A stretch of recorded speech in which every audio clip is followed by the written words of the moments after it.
This is not your average skyblock. I started this world with no lava and no water, just a single skyblock island and a single tree. After more than a year, I'm finally back, and today I'm finishing one of my biggest builds I've ever started in this world. A Prismarine farm turned into a full functioning factory. I'm talking auto crafters, storage systems, and some villagers working inside. So this is Skyblock. It's just leveled up.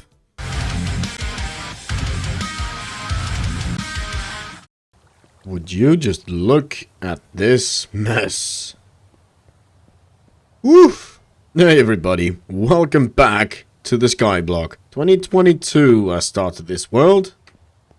And it's, well, 2025 now. We gotta continue.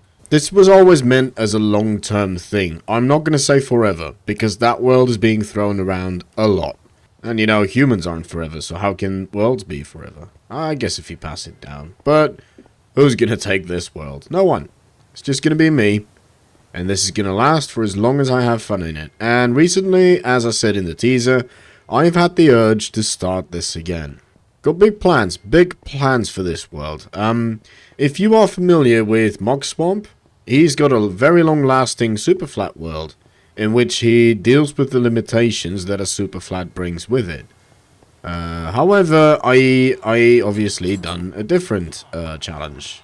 If you haven't seen the teaser, this world was made by starting on an island with no water, no lava, and I've made all of this with it. It was a serious grind, but we got there in the end. If you're interested in how I done it, feel free to go back in the playlist and watch. I'm not going to go through every single step, since I've covered it already. The only thing I'll say about this mod is I watched Ilmango do a little bit of it, and I just got the urge to play it myself. And I haven't been disappointed. I really like it.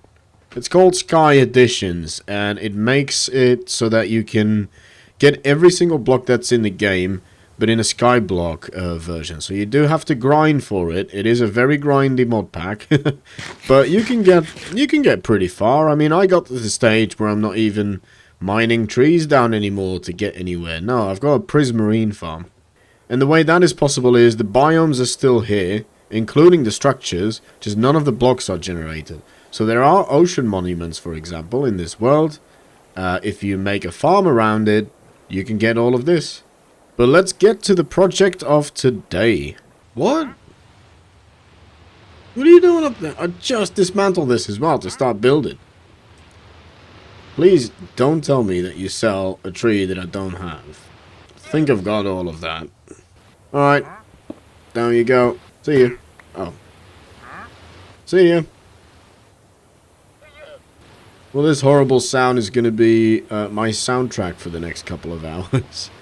But yeah, if you recognize this from the teaser, you might notice that there's a slight difference. So I've exposed all of the sea lanterns, just so that all the blocks in between, like inside the building, won't become spawnable. And I've had to slab some of them because some of those chunks are slime chunks. For now, we've got some building to do, so let's get on it.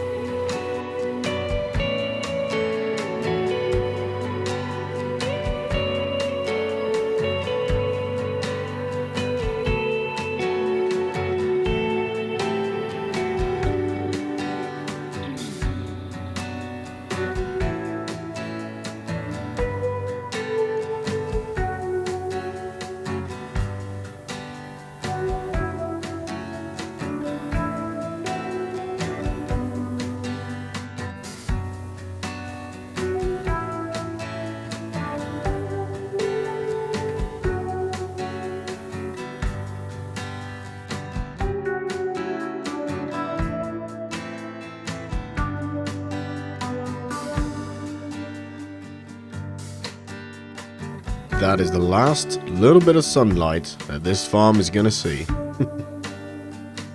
Don't worry about the top. That is just temporary, so I can get up and down through this water stream. It's very dark in there, very dark, so I'm gonna have to light it up before I do any filming inside. But only one more side to go. Let's just get it finished, shall we?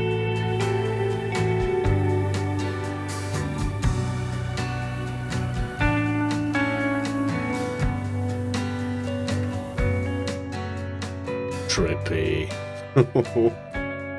I was waiting for rain, because now I want to clear all of the snow layers that are forming on top. I'm doing that by putting buttons on the blocks, as you can see. Yeah, I don't see any. And I've kind of blocked my way up on top of this now. So if I want to get on top of the build again, I'm going to have to climb. Completely forgotten what it was like to play Skyblock. It's so perilous doing stuff like this.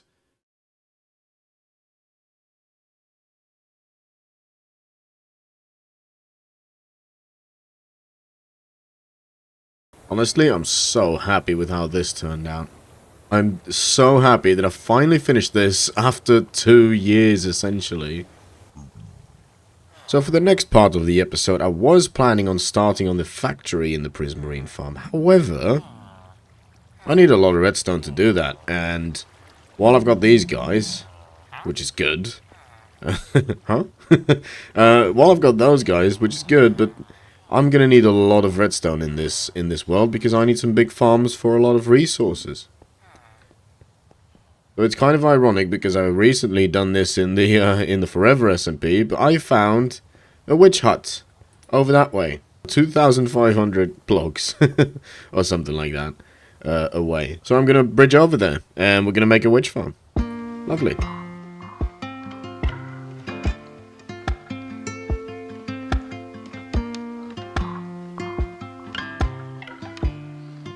I remember this feeling. This was the majority of the first hundreds of days in this world. Hang on. Did I do a top slab or a bottom slab?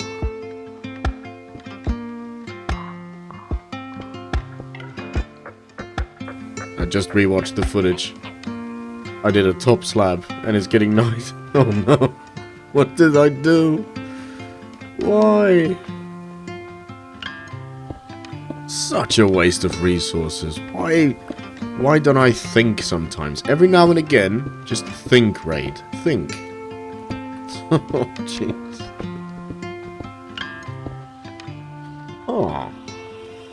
I didn't know, I didn't know this was in it. Well, I know this is in the game, but like, I didn't know Skyblock's added it this way. It looks like we've got an ominous vault, a regular vault, and just a spawner here. There's no way for me to know which mobs this will spawn, unless I get close. And it's right, so I'm pathing over right there, as you can see. I just spotted it in the distance, and I came to check it out.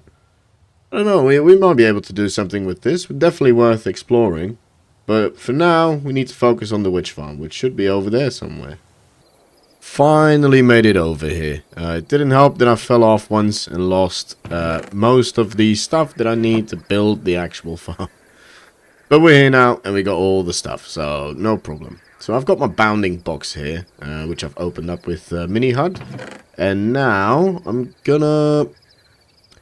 just gonna build the first floor, and then I know my frame to build a casing around, and I'll need to put a roof on it. I think I'm just going to do a very simple drop. So I'm just going to drop the witches to their deaths and just collect everything automatically. So that's what I'm going to do now. I should have brought a bed, but I didn't.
So, which farms should be done?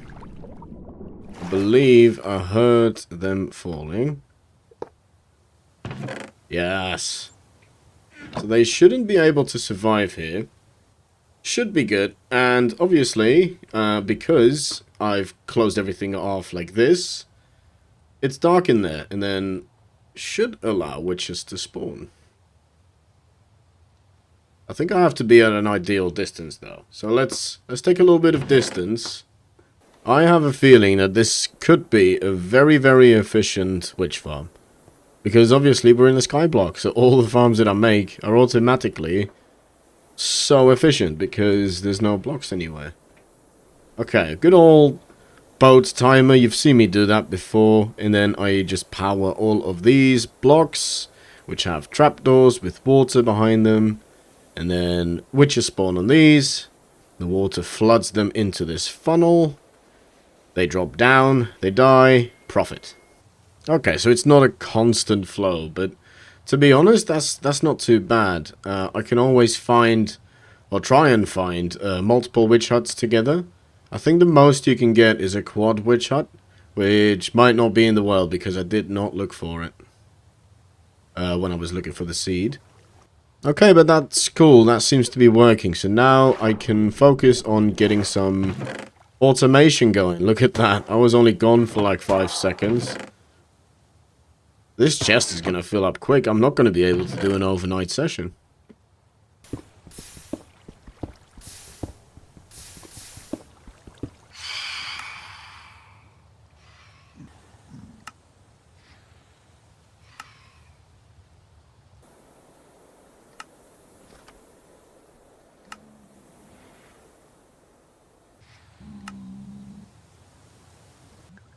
Sure feels good to have access to all of these now. Just need to make sticky pistons out of these, but I think... Oh no, hang on. There we go. Forgot the observers. So I think I've got enough resources now to fully automate our Prismarine farm over there. Which sometimes you can just about see with distance horizons on. Always an exciting thing when he comes to visit. Please have pale oak. I would really like... Wow. This is the chest with all the trades that I've made with him, so I can keep track of it. Oh, and these are the amount of traders, 22, that I needed to get to oak saplings as well. And these glow squid in Skyblock worlds are such a nuisance. And me being the hoarder that I am, I don't want to have any of the drops go missing. Oh, look at this. That's just from one hopper being here. Imagine if all of them were hoppers. The issue I'm having with having used Blackstone is I don't know where my ceiling is. I can kind of see with FreeCam here, but I have no idea how much space I have for a ceiling. This is what I was thinking for a storage room. So I was thinking I've got some space in between these two layers of sea lanterns here, so that I can get some allays in to grab all of these ink sacs, because I do need them. And then if I just solve this issue here, the ink sacs that get stuck on here, yeah, we'll be good for ink. So now I need to figure out, I do want a view of the cylinders at some point. Here's what I'm thinking. So I'm gonna have the entrance here, and we're gonna be arriving in sort of a lobby for the ice boat to land. And then I want a stairway going up the side. Maybe like a circular stairway going up. And maybe that will give you a view of all of the cylinders in here. Which I'm going to pretty up as well. Don't worry about that. And then we arrive at the top here. We don't necessarily need to look down. But maybe it would be cool if we had a view of the allays. So maybe I'll just put glass as a floor above the cylinders. That's sort of what I was thinking. I think we can do something with this. So I've got another temporary floor. I gotta stop with the temporary stuff at some point. And I've got my 4 categories here. So we've got the dark prismarine, the sea lanterns, the sea prismarine bricks, sorry, and the prismarine here. This is my least favorite, but I've got a good concept with how we're going to handle the amount of drops that come out of this as well. That is to come. But I think this is the general layout that I want to do. So this center here is going to be the walkway going to each section. And I've got a pretty good idea on how to handle that, but I'm gonna do that at a later stage. Right now, we're doing the functional bit. So what's next? I think I want to have my water streams sorted. And then we can start hooking up all of the items that we've got downstairs. And make sure that the factory works before we adjust everything downstairs. So I want to adjust all of the catching hoppers that siphon the guardians towards the middle. And just make some adjustments there. Also, it's made out of sandstone and that doesn't really fit in this build anymore. So we got to adjust that.